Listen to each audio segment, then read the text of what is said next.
चलिए अब शुरू करते हैं 18 मिनट में हिंदुस्तान। पी चिदम्बरम को आईएनएक्स मामले में तुरंत गिरफ्तारी से राहत नहीं मिली है। सीजीआई लंच के बाद जमानत पर फैसला लेंगे।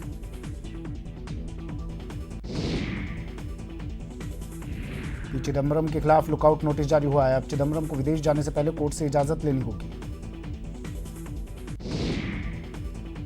गिरफ्तारी से बचने की आखिरी कोशिश में सुप्रीम कोर्ट पहुंचे चिदम्बरम ने अपनी अर्जी में कहा कि एफआईआर में उनका नाम नहीं है और पूरा केस राजनीतिक बदला लेने की साजिश है। सुनवाई के बाद पी चिदम्बरम के वकील सलमान खुर्शीद मीडिया से मुखातिब हुए। उन्होंने कहा कि कोई कहीं नहीं भाग रहा है। मामले में कपिल सिब्बल ने न्यूज 18 से कहा कि पहले रजिस्ट्रार से पता करेंगे कि क्या हुआ, उसके बाद तय करेंगे कि समय मेंशन करें या नहीं। कपिल सिब्बल ने कहा कि अयोध्या मामले की सुनवाई शुरू हो गई थी, इसलिए सीजीआई के सामने मेंशन नहीं किया। सीजीआई ने फाइल मार्क कर रजिस्ट्रार जुडिशियल सूर्य प्रताप सिंह के पास भेज दी है।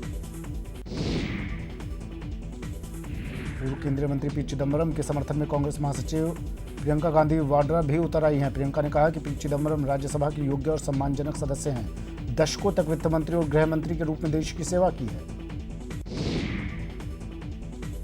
प्रियंका ने कहा कि वो सत्ता की असफलताओं को बेनकाब करते हैं। कायरो के लिए सच असुविधाजनक है, इसलिए उन्हें निशाना बनाया जा रहा है। हम उनके साथ खड़े हैं और सच के लिए लड़ते रहेंगे, चाहे नतीजे जो भी हों। कांग्रेस नेता रणदीप सुरजेवाला ने चिदम्बरम के घर पर सीबीआई और ईडी की रेड को सबसे बदतर किस्म के बदले की राजनीति बताया। रणदीप सुरजेवाला ने ट्वीट किया कि भारत अब तक के सबसे खराब बदले की राजनीति का गवाह बन रहा है।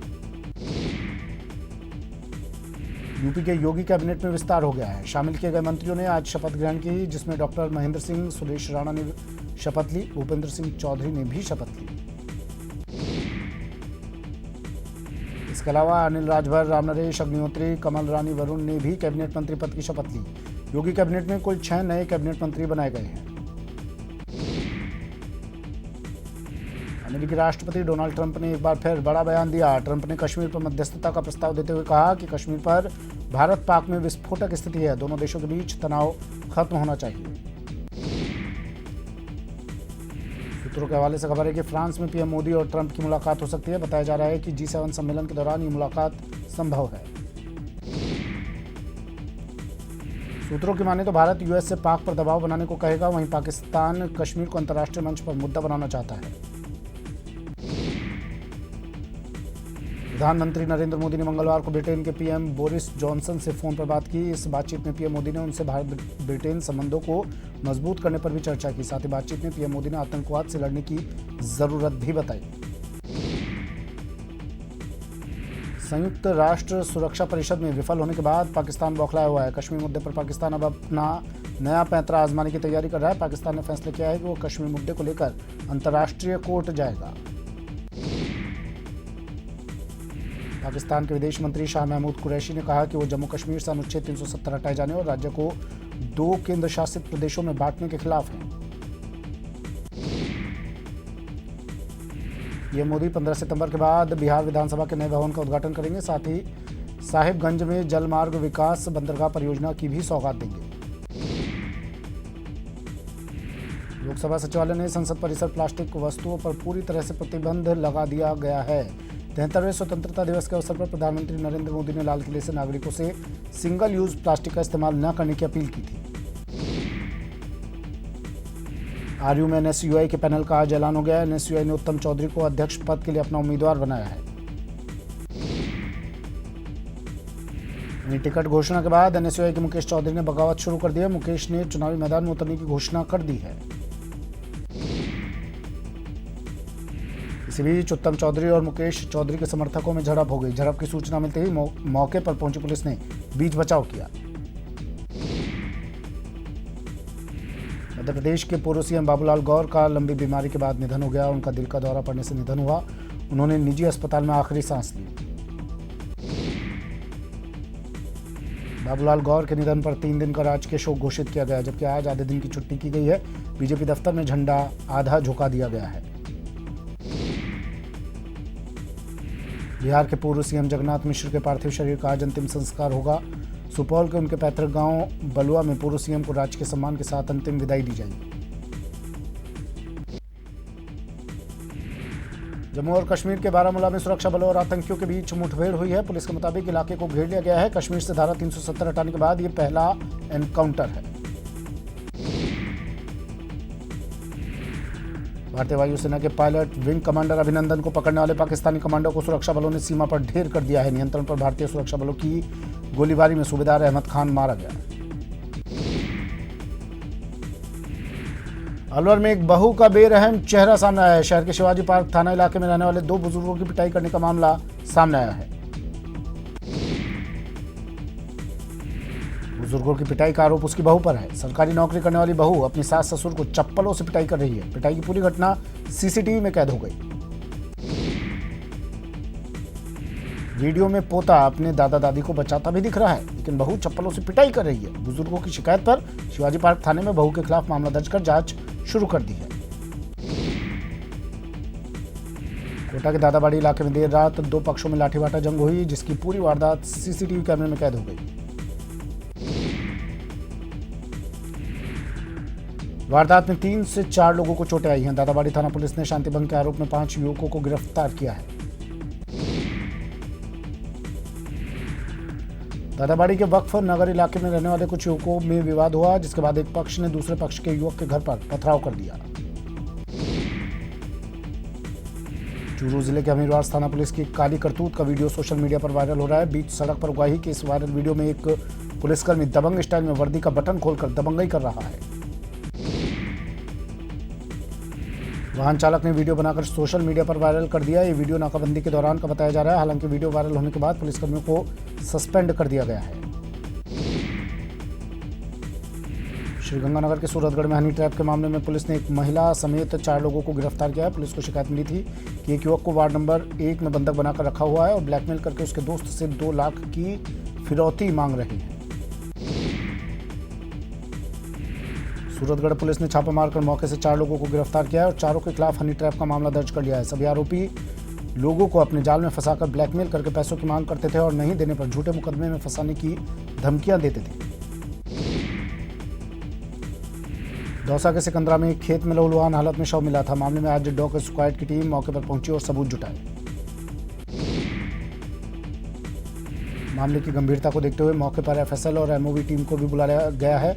शव पूरी तरह लहूलुहान था, ऐसे में हत्या की आशंका जताई जा रही है। जैसलमेर के सीमावर्ती नोख गांव में आज एक संदिग्ध गुब्बारा मिला, जो इलेक्ट्रिक सिस्टम और रेशम के धागे से बंधा हुआ था। पुलिस गुब्बारे को कब्जे में लेकर जांच में जुट गई है। श्रीगंगानगर के लालेवाला गांव में भी एक किसान के खेत में 2 पाकिस्तानी गुब्बारे मिले, जिसमें एक गुब्बारे पर आई लव पाकिस्तान तो दूसरे गुब्बारे पर पाकिस्तान जिंदाबाद लिखा हुआ था।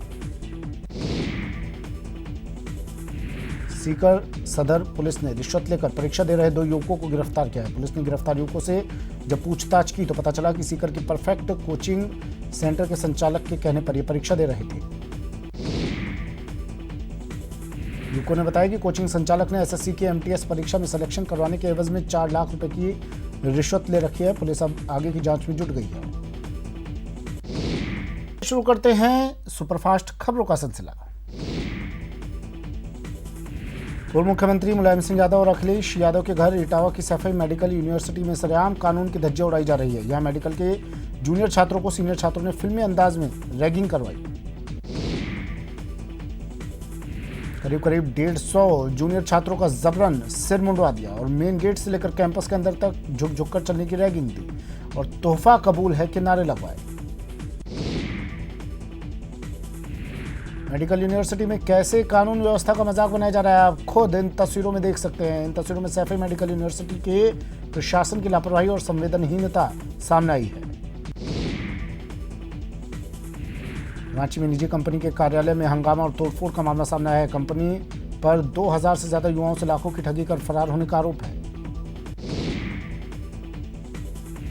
धनबाद में 2 युवकों ने एक छात्रा पर जानलेवा हमला कर दिया। पहले दुपट्टे से उसका गला दबाने की कोशिश की, फिर एसिड या केरोसिन जैसा कुछ फेंककर माचिस से जलाने की कोशिश की।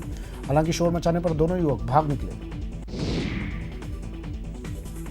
पीड़ित लड़की को पीएमसीएच के आईसीयू में भर्ती कराया गया। घटना तेतुलमारी थाना क्षेत्र के 2 नंबर मोहल्ले की है, जहां 10वीं की छात्रा ट्यूशन पढ़ने जा रही थी। तभी 2 युवकों ने पीछे से आकर उस पर हमला कर दिया। इस घटना के बाद छात्रा इतनी दहशत में है कि वो कुछ भी स्पष्ट नहीं बता पा रही। घटना थाना से महज 500 मीटर की दूरी पर हुई, फिर भी अपराधी भाग निकले। फिलहाल पुलिस आगे की कार्रवाई कर रही है। झारखंड की पलामू पुलिस ने हुसैनाबाद थाना क्षेत्र के पीएनबी एटीएम से एक साइबर अपराधी को रंगे हाथों गिरफ्तार किया है। महिला ग्राहक के मुताबिक एटीएम कार्ड से पैसा निकालने के दौरान कार्ड बदल लिया गया है, जिसे महिला ने देख लिया और अन्य लोगों की मदद से उसे पकड़ लिया। दूसरा साथी जो बाहर खड़ा था भागने में सफल रहा। बाद में आरोपी को पुलिस के हवाले कर दिया गया। साइबर अपराधी की करतूत सीसीटीवी में भी कैद हो गई। आरा कोर्ट ब्लास्ट के मास्टरमाइंड लंबू शर्मा को फांसी की सजा दी गई है। 7 अन्य दोषियों को उम्र कैद की सजा सुनाई गई है। 17 अगस्त को 8 आरोपियों को दोषी ठहराया गया था। छत्तीसगढ़ के बलौदा बाजार में बच्चे तेजी से गायब हो रहे हैं। 105 लापता मासूमों में 90 लड़कियां शामिल हैं। आशंका जताई जा रही है कि मामला मानव तस्करी का है। वैशाली में 24 घंटे के अंदर अपराधियों ने एक के बाद एक 3 बड़ी वारदात को अंजाम दिया। गोरौल में अपराधियों ने डॉक्टर यूनुस की गोली मारकर हत्या कर दी। लालगंज रोड में चंद्रालय के पास अपराधियों ने एक कार सवार युवक की गोली मारकर हत्या कर दी। वैशाली के जंदाहा के बहसी चौक के पास एक युवक का शव बरामद हुआ। आशंका जताई जा रही है कि युवक की हत्या प्रेम प्रसंग में हुई है। फिलहाल पुलिस इन मामलों की जांच कर रही है, लेकिन जिन लोगों ने आपराधिक वारदात में अपनों को खोया है उनके घर पर मातम है। गोरौल में स्थानीय लोगों ने सड़क जाम कर हंगामा किया। लोगों का गुस्सा पुलिस के सुस्त रवैये को लेकर है। पूर्वी चंपारण में बेखौफ अपराधियों ने खलिहान में सो रहे एक किसान की गोली मारकर हत्या कर दी और फरार हो गया। हालांकि पुलिस ने शव को कब्जे में लेकर पोस्टमार्टम के लिए सदर अस्पताल भेज दिया। वहीं परिजनों ने अभी पुलिस को कोई आवेदन नहीं दिया है। जयपुर के रेनवाल कस्बे में आज एक ट्रक ने स्कूली बच्चों से भरी गाड़ी को टक्कर मार दी, जिसमें बैठे करीब 10 बच्चे घायल हो गए। जैसलमेर में ट्रेन से कटने से एक युवक की मौत हो गई, जिसमें युवक के सिर और धड़ अलग हो गए। फिलहाल मृतक की पहचान नहीं हो सकी है। महाराष्ट्र के भिवंडी के एक कपड़ा फैक्ट्री में आज भीषण आग लग गई। आग पर काबू पाने के लिए कई फायर ब्रिगेड की गाड़ियां मौके पर पहुंची। आग लगने के कारणों का अब तक खुलासा नहीं हो पाया है। गुजरात के अहमदाबाद में एक टेक्सटाइल फैक्ट्री में भीषण आग लग गई। आग को बुझाने में दमकल विभाग की टीम को कई घंटे लगे। इस दौरान आग से लाखों के नुकसान की आशंका है। बहराइच में चलती कार में शॉर्ट सर्किट की वजह से आग लग गई। कार चालक ने उतरकर अपनी जान बचाई, जबकि कार धू-धू कर जलकर स्वाहा हो गई। कोटा के कुन्हाड़ी क्षेत्र में भारी पेयजल संकट गहराया हुआ है। चंबल कॉलोनी की महिलाओं ने मिनी अकेलगढ़ प्लांट पर इसका विरोध प्रदर्शन किया। राजस्थान हेल्थ एंड साइंस विश्वविद्यालय के छात्रों ने अपनी मांगों को लेकर कॉलेज के मेन गेट पर प्रदर्शन कर रहे हैं। छात्रों ने हॉस्टल में सुविधाओं के अभाव में धरना प्रदर्शन किया। आरयूएचएस छात्र संघ के चीफ कोऑर्डिनेटर अनिल वानिया ने बताया कि हॉस्टल में कैंटीन नहीं होने से छात्रों को बाहर जाना पड़ता है। साथ ही बताया कि कॉलेज में ट्रांसपोर्ट की भी सुविधा नहीं है, जिससे छात्रों को परेशानी का सामना करना पड़ता है। ध्वनि प्रदूषण पर इलाहाबाद हाईकोर्ट का बड़ा फैसला है। प्रदेश भर में डीजे बजाने पर रोक लगा दी गई है। कोर्ट ने डीजे को बच्चों, बुजुर्गों और मरीजों के लिए खतरा बताया है। जम्मू कश्मीर के पुंछ में रोहतास के लाल रविरंजन सिंह शहीद हो गए। कृष्णा घाटी में पाकिस्तानी गोलीबारी के दौरान रविरंजन शहीद हुए। मध्य प्रदेश में मौसम विभाग ने ऑरेंज अलर्ट जारी किया है। उत्तर और दक्षिण छत्तीसगढ़ में कई जगहों पर भारी बारिश हो सकती है। दौसा के गेटोलाव बांध और मोरेल बांध बारिश के पानी से लबालब हैं। गेटोलाव बांध में पानी आने से यहां लोगों का जमावड़ा देखने को मिल रहा है, जहां लोग अपनी जान जोखिम में डालकर पानी में नहा रहे हैं और उसमें कूद रहे हैं। लालसोट के पास मोरेल बांध पर भी यही नज़ारा देखने को मिला। वहां भी लोग पानी में अपनी जान जोखिम में डालकर खेल रहे हैं, जिससे बड़ा हादसा हो सकता है।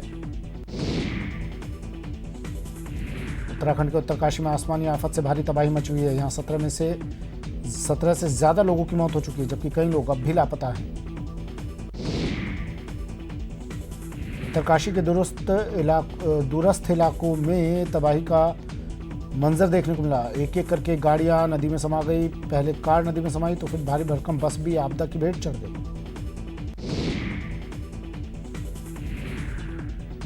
उत्तरकाशी के दूरस्थ इलाकों से तस्वीरें सामने आ रही है। यहाँ भारी तबाही हुई है और कई जगहों पर तो अब भी टीम नहीं पहुंच पाई है। गाड़ियां ताश के पत्तों की तरह नदी में समा गई। कई टन वजन का ट्रक भी देखते ही देखते नदी में समा गया। भारी बारिश की वजह से रोड पूरी तरह टूट गई। सड़क पर खड़ा ट्रक पानी में समा गया। अब इन गाड़ियों में कई लोग भी थे या नहीं, इसका पता नहीं चल पाया है। नदी के किनारे बसे गांव के बीचों बीच बाढ़ का पानी आ गया। कई घरों के ऊपर से पानी जाने लगा और कई घर पानी में समा गए। संसद की कार्यप्रणाली जानने के लिए भरतपुर के केंद्रीय विद्यालय में युवा सांसद कार्यक्रम के तहत प्रशिक्षण दिया गया। ये सभी छात्र कल अजमेर के केंद्रीय विद्यालय में आयोजित होने वाले संभागीय युवा संसद प्रतियोगिता में भाग लेंगे। हनुमानगढ़ के गोलूवाला निवासी जनकराज बंसल पीएम मोदी का सपना स्वच्छ भारत अभियान को साकार करने में लगे हैं। जनकराज बंसल पिछले 35 सालों से सुबह 5 बजे पूरे इलाके की सफाई के सफर पर अकेले निकल पड़ते हैं। एयर कोमोडोर शैलेश रंजन विशिष्ट सेवा मेडल ने जैसलमेर वायुसेना स्टेशन की कमान का पदभार ग्रहण किया। उन्होंने एयर कोमोडोर एम बंदोपाध्याय से पदभार ग्रहण किया। असम की गुवाहाटी में कामाख्या मंदिर में इन दिनों देवध्वनि फेस्टिवल चल रहा है। फेस्टिवल के दूसरे दिन कई पारंपरिक कार्यक्रमों का आयोजन किया गया। इस मौके पर बड़ी संख्या में श्रद्धालु मंदिर में मौजूद रहे।